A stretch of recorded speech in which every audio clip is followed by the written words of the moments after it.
BSc part first year के प्रिय विद्यार्थियों, आज हम अगला टॉपिक पढ़ेंगे। हमने पिछली क्लास में किसी अदिश भौतिक राशि का ग्रेडियंट प्रवणता को पढ़ा था। किसी अदिश भौतिक राशि की प्रवणता एक सदिश राशि होती है, ये हमने पढ़ लिया था। अब आज के टॉपिक में हम देखेंगे कि कार्तीय निर्देशांकों के रूप में अदिश क्षेत्र की प्रवणता क्या होगी, कि कार्टेशियन कोऑर्डिनेट सिस्टम में जो अदिश क्षेत्र है उसकी प्रवणता क्या रहती है। तो अदिश क्षेत्र की प्रवणता की परिभाषा के अनुसार grad phi is equal to d phi upon d n cap, जहाँ एन केप क्या होती है, सम अदिश तल के अभिलंबित दिशा में एकांक सदिश होता है।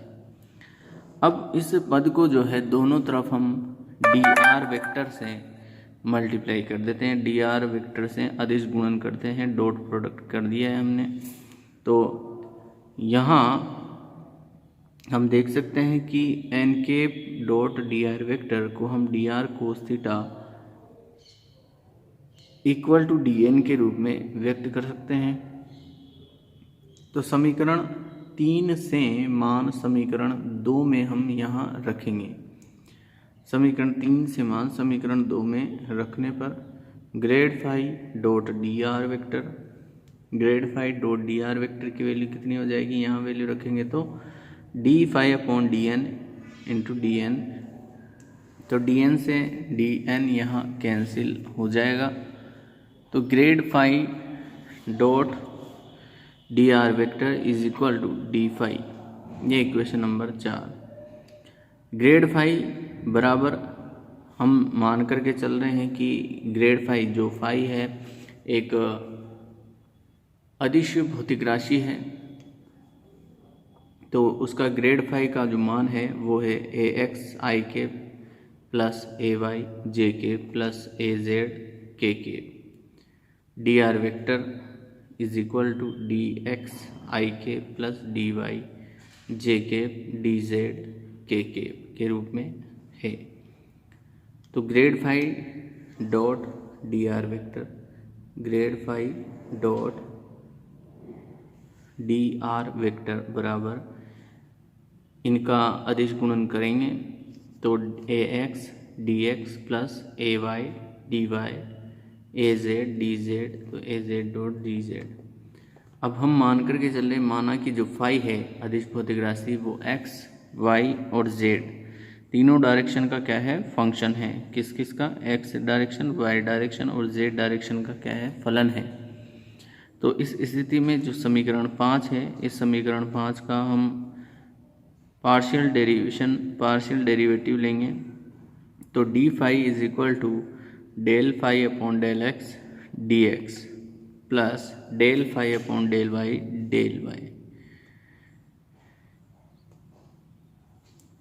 Plus del phi upon del Z into D Z, यहाँ डी वाई और डी जेड आएगा, डी फाई डी जेड। तो D phi is equal to del phi upon del x I K plus del phi upon del Y J K plus del phi upon del Z के और D X I के D Y Z के जे के D Z के इन्हें हमने इस तरह से सेपरेट कर लिया। तो D phi is equal to del by del x I K del by del Y J K del by del Z K phi T R vector के रूप में, इस तरह से ये इस पूरे पद को हमने किससे रूप में लिखा, डी आर वेक्टर के रूप में। तो फाई को भी हमने यहाँ से तीनों जगह से फाई को बाहर ले लिया, तो फाई डी आर। तो ये जो पद है del by del x i cap del by del Y j cap del z del by del Z k cap, इसे हम डेल ऑपरेटर के माध्यम से व्यक्त करते हैं। तो D phi is equal to del phi dot d are vector. तो डेल ऑपरेटर हो गया आपके del by del x i cap del by del Y j cap del by del Z k cap के रूप में। तो ये जब हम इसे समीकरण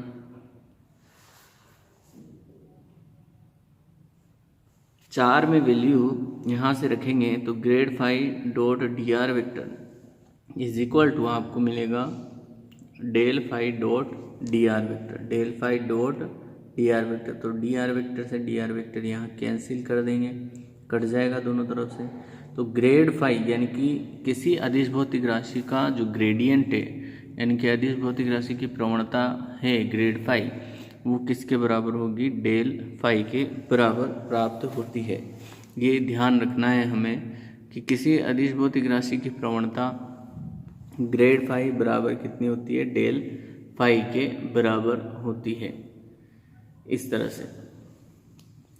अब हम देखते हैं, अर्थात अदिश क्षेत्र की प्रवणता एक सदिश राशि होती है। जो अदिश भौतिक राशि है उसकी प्रवणता क्या होती है, एक सदिश राशि होती है।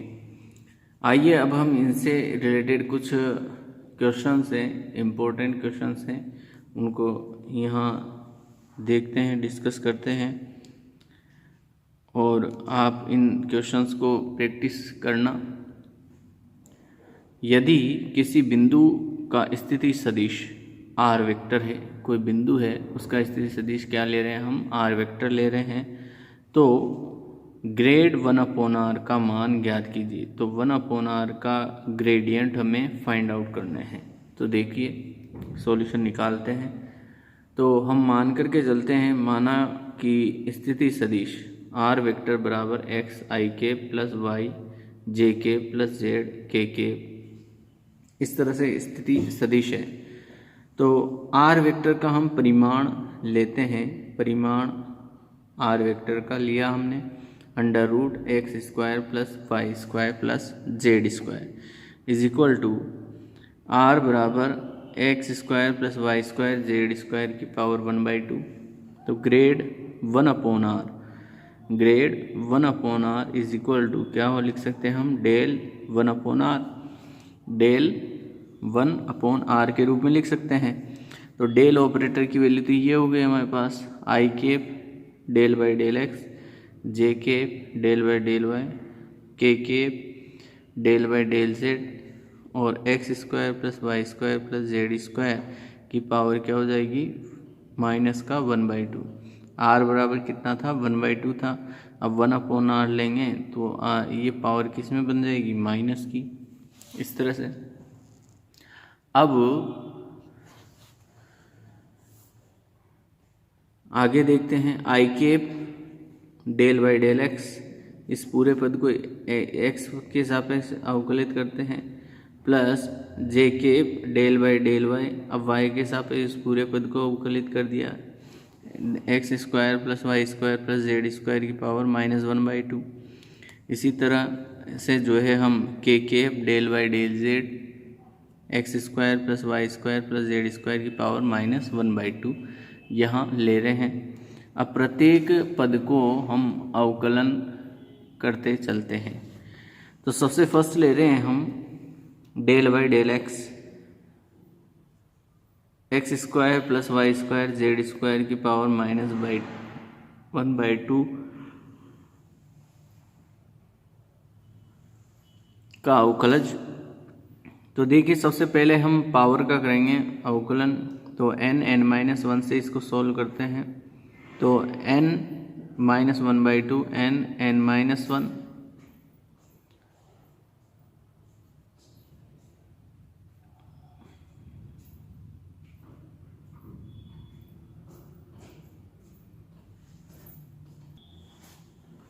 तो यहाँ n(n-1) तो यहाँ इसकी पावर माइनस की 3/2 बन जाएगी। तो एक्स स्क्वायर माइनस का x square y square plus Z square की पावर -3/2। तो -1/2 पावर को तो हम क्या लिख सकते हैं, आर, ये इसकी पावर 1/2 को हम क्या लिख सकते हैं, आर। तो ये बन जाएगी आपके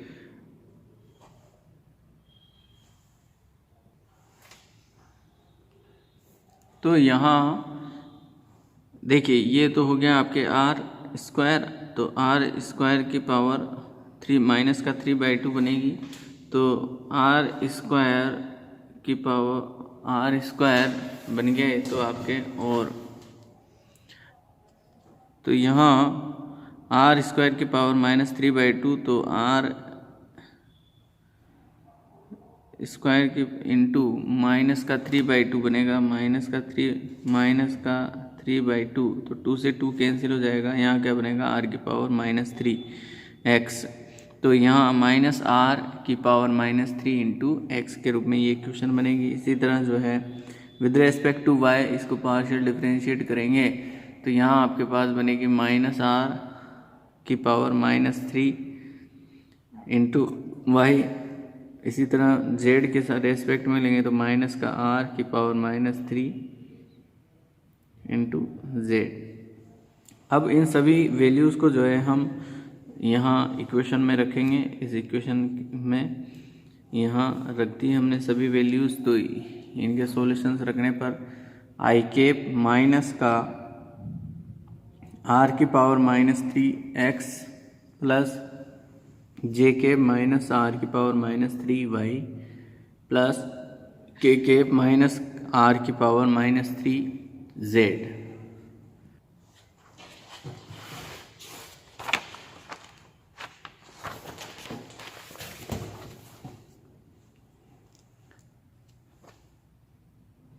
नेक्स्ट हम चर्चा करेंगे सदिश क्षेत्र का फ्लक्स। किसी अल्पांश क्षेत्रफल से गुजरने वाला सदिश क्षेत्र का फ्लक्स दोनों के अदिश गुणनफल के बराबर होता है तो उसे सदिश क्षेत्र का फ्लक्स कहते हैं। तो कोई अल्पांश क्षेत्रफल से गुजरने वाला सदिश क्षेत्र का फ्लक्स दोनों के अदिश गुणनफल के बराबर होता है, यानी कि जो अदिश क्षेत्र है उसके अल्पांश क्षेत्रफल के और जो गुजरने वाला फ्लक्स है उन दोनों का अदिश गुणनफल के बराबर होता है किसी सदिश क्षेत्र का फ्लक्स। तो इसमें फाई बराबर इंटीग्रेशन, और जैसे यहाँ ये कोई अल्पांश है, इस अल्पांश से कोई सदिश क्षेत्र गुजर रहा है और इस अल्पांश क्षेत्रफल ds से, तो इनका जो है बंद समाकलन हम लेंगे a vector dot ds vector के रूप में।